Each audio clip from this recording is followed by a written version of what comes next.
Hello everyone, I'm BozzyBuilds, and welcome back to the channel. I'm so glad you've all tuned in again, and I really appreciate all the feedback I've received on the first 2 episodes. It's been really helpful. In this episode, we're going to be finishing up the Basin Spring Park and the exterior of the Basin Park Hotel. So that means some intense detail work is ahead.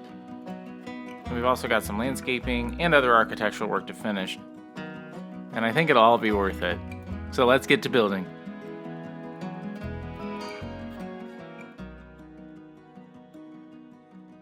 Alright, everybody, getting started. I'm going to be finishing up the facades on this lodging building at the park, just the Spring Street facade side, putting in some windows. And speaking of windows, as of the time of this video recording, the first update is out. I know there's a bit of a delay, probably a few week delay, but this is my initial reaction, and I'm very happy with the glass pieces. I definitely will be using them.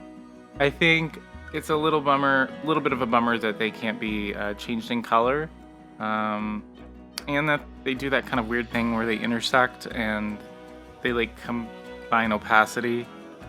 I am a little frustrated with that, but the fact that they give us a wide variety of shapes and we can scale them down and scale them up, I really think there's just enough to be able to work with. And I also have confidence that in the future we'll have some other clear glass pieces. But I may be wrong about that, but I don't know.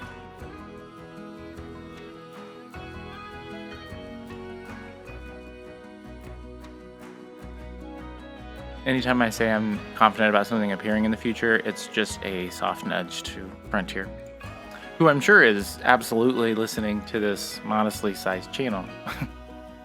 Also, because this is the beginning stages of the channel launch, naturally I haven't really gotten around to a ton of feedback yet.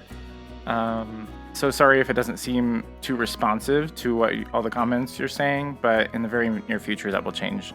Things will catch up. I definitely am starting with a batch of episodes kind of pre-recorded before my initial launch, just to give me some good pacing. I want to be able to have consistent content for you guys. And here I'm finishing up the limestone foundation for our lodging units, and it's a wall that kind of curves down the road, continuing the left-hand side, and it's pretty tall. And I just love the way that Spring Street unfolds as you come up from the Main Street intersection down the left-hand side. Sort of winds around these imposing limestone walls, and each curve offers this fresh perspective, and it's this beautiful gradual reveal of the park and stage. The whole street is really carefully orchestrated. It's very beautiful. And the Basin Spring Park is definitely not the only spring location. I would say it's the largest and definitely the most popular. It was the Great Healing Spring, that was its official name back in the late 1800s. But there are 4 other springs located on the street, and they're just kind of tucked away in these little pocket parks. And I definitely plan to build those and decorate them, pay good tribute. I mean, springs are all over this whole town and area. I remember there being a cold spring on my parents' property growing up, and I would go out there a couple times a year and just try to find it in the woods. So yeah, they are all over, and it's just really what gives this town its sort of magical aesthetic. And right here, I'm going to be finishing up the stonework on our brick building. I'm using the Mythology trim pieces. They look like marble, and I scaled them down and I used them as our stone coins because there's no coins in a game. And I'm going to be using probably a lot of these as this because there's tons of coins throughout Eureka Springs. I do feel the base game is missing some things, but again, it gives you the foundations to be able to do it yourself, especially with scaling. So as long as you're just a little bit more creative, which I'm working on becoming more with this whole game and making videos for y'all.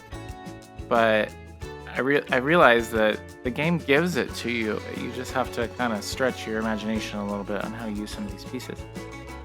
I am having a little bit of a challenge right now, trying to redo these lampposts in the park because I want to make them more old-timey. Eureka Springs in real life has these gorgeous classic kind of period lamps from way back, and I'd like to try to get those in the game, but I have a feeling they'll give it to us in game in one of these future DLCs.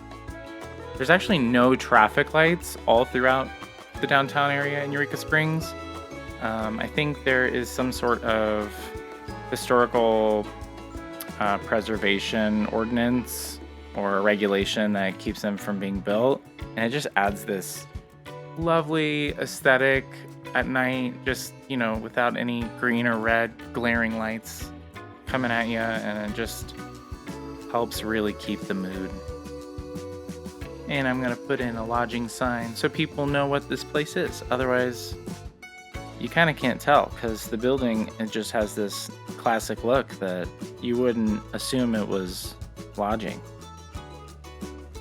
But that's Eureka Springs. You wouldn't assume a lot of these buildings are anything. Have you ever been to a doctor's office in a Victorian home? Because I'm pretty sure Eureka has that. And that's darn cool. Alright, so we're going to move over to our Basin Spring Park facade, as well as our gelato shop, which in real life is a pretzel shop. And I accidentally skipped the footage of getting this right. I have a ton of footage of doing it wrong because with the mezzanine up on the Basin Park Hotel, and then this little upper level of the gelato shop, there's a balcony up there with some tables, and then below that is your entrance to the gelato shop. And getting those spaces correctly so that I could build the pathway in between each other was excruciatingly difficult. It took many hours, but I achieved it. And thank goodness, because I really want this shop to be functional. I want to fill it in and make it all whimsical, and I was able to at least achieve that. Here I'm going to put in the entrance to the Basin Park Hotel. In real life, it's wooden doors, but I wanted something a little bit more grand for the theme park. And I love these doors so much, and that we can scale them. They remind me of the Great Hall doors from Hogwarts and Harry Potter, which is tickling some old desires to want to rebuild Hogwarts. When I first started playing Planet Coaster 1, I think that was like my first. I was creating another recreation, and then I originally really wanted to tackle Hogwarts. But then I saw someone else's attempt. I forget their name, which creator, but they did a pretty good scale of Hogwarts on the workshop, and I opened it and realized how many wall pieces it would actually take to make a recreation of the detail of my imagining, because I also wanted to do like all the grounds in the Forbidden Forest and maybe even a little of Hogsmeade and do it basically like Hogwarts Legacy, and make it super detailed and chiseled out and spend years on it. But I realized that the FPS would not have let me do that. And also, I don't need to spend years on one project, probably, but then again, let's see how long this one takes. And now that I got the door and steps in place, I'm gonna go ahead and start on these base walls. So these are gonna be a bunch of storefronts, and as well as a restaurant and bar. I know there was one of these is a magic shop. I really think the last one up the left-hand fork, the last shop that's underneath the Basin Park Hotel is this magic shop that I remember going to as a kid, and I believe it's still there. I gotta put that in. And I don't know if the door on this angle here in this corner of the building is a second entrance to the hotel or if it's another storefront. I'll have to research that a little bit more. Also, I'll apologize if some of this camera work is a little all over the place. I would say building for recording for YouTube is a new skill that I am trying to harness. So I hope in future videos things are not moving around so much for you. But let me know what you think in the comments. I haven't exactly decided what I'm going to do for the interior. That's going to be a huge project. And the layout on the inside is kind of somewhat mysterious to me. So I'll have to do a fair bit of research and or creative problem solving. But I am really excited to tackle it. I just want to make sure I have the right level of experience and confidence. My interiors are not as formidable as my exteriors or landscaping. But that's why I'm here, to get better. So for right now, I'm concentrating on the exterior, and even without the interior done, you'll really be able to appreciate how beautiful the building is. On the backhand side, there's this open-ended courtyard that opens up on the backside towards this big bluff, and it's gorgeous stone textures and trees, and it's cool. I'll return to the interior in a more dedicated episode later down the line.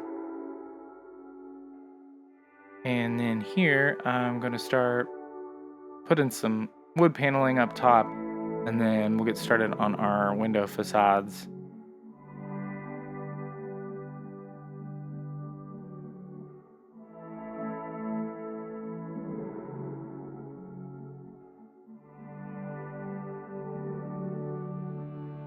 When I was first building this, we didn't have our clear glass pieces yet. So I may go back in here and replace just the glass windows. I probably will keep the framework, but replace the windows with the clear pieces. That way we can see inside. I just have this image in my head of being able to walk up Spring Street and look left, look right, and be able to see into these buildings, add a sense of depth. I think this place deserves it. There will be other buildings around town. I'll probably just do basic facades, but Spring Street is important. Does that mean I have to do that with the hotel rooms as well? Because then that means I would have to do the interior of those rooms to some degree. I don't know. We'll see. If I do that, that'll be when I do the interior of the entire hotel. And at that point, I will also fill out the balcony up top with the restaurant, because there's a bar up on that second level as well, and a bunch of tables out on the balcony. I mean, yeah, it's just... the interior of this hotel will be quite an endeavor. Because there's grand staircases, there's parlors, there's guest rooms, a lot of ornate woodwork on the inside, and a lot of windows. Yeah.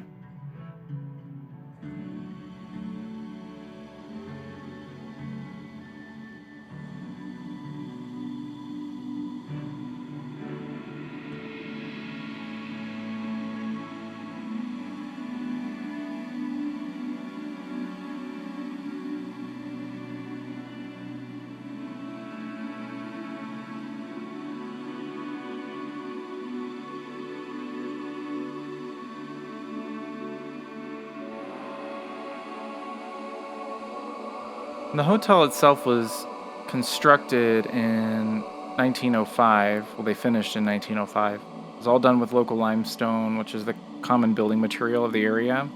Provides, it's very durable and very fire resistant, which was very reassuring for the people that saw the previous hotel burn down, I'm sure.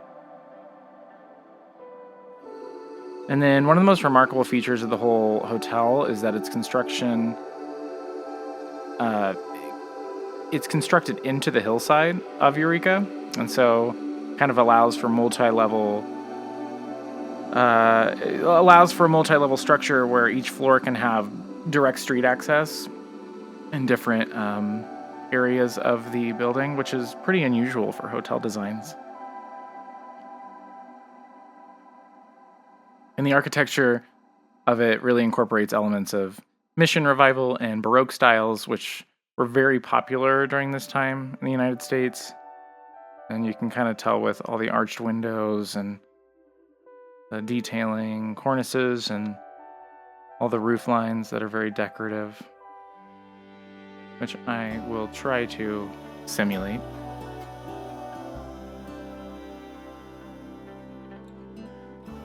And I definitely want to allude to all the hauntings of these buildings. in any way that I can. All of these buildings were built on sacred ground.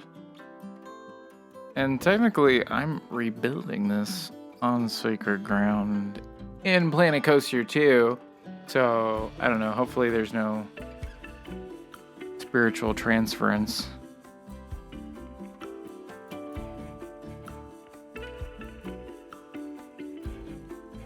I was like a 90s, early 2000s kid. So growing up for a time here, I was just obsessed with Scooby-Doo. So weird. Anything paranormal, this town really did pull it out of you if you were into that kind of stuff. And boy, was I. I remember there being this haunted house, not like a building that was claimed to be haunted, but like a actual setup haunted house during the Halloween season. And it was off this bluff on the street below. And I want to try to recreate something like that just to... I don't know how to create... maybe I'll do more of like a dark ride and it'll be small in a building. That's probably what I'll do. Because I'm trying to think of a walkthrough haunted house situation, how I could build that. I bet some of you are looking at me like, what are you talking about? Of course, that's possible. Again, I really am novice on interiors, so you'll see. But hopefully you watch me get better. And here I am finishing up the roof and trimming for the hotel. I did make the roof awning come out a bit farther than it does in real life. I think it just looks a little bit more accentuated. And also, I don't know, my scaling of the building isn't perfect. So I just wanted to make sure it looked prominent enough from the street. I hope that doesn't change the look too much because I do want this to be iconically the Basin Spring Park Hotel in Eureka Springs. But I think it still looks pretty good. Now I'm just working through some trimming options.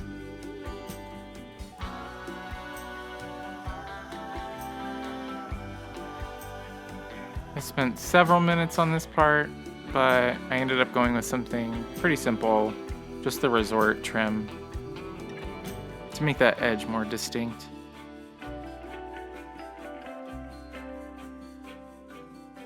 I also wanted to say, if any of you are from Eureka or have lived in Eureka and I'm giving any information that's not correct, or if there's any architectural details that you want to fill me in on, please feel free. I love any and all connectivity about this place and just more information. Unfortunately, I don't have the ability to go to Eureka a ton, at least right now.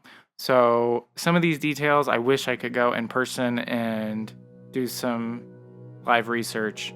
But if anybody has any photos or anything that they'd be willing to donate for the videos, just some comparisons and giving me something to work off of, please don't hesitate to join in on the fun. I'd love to hear from you.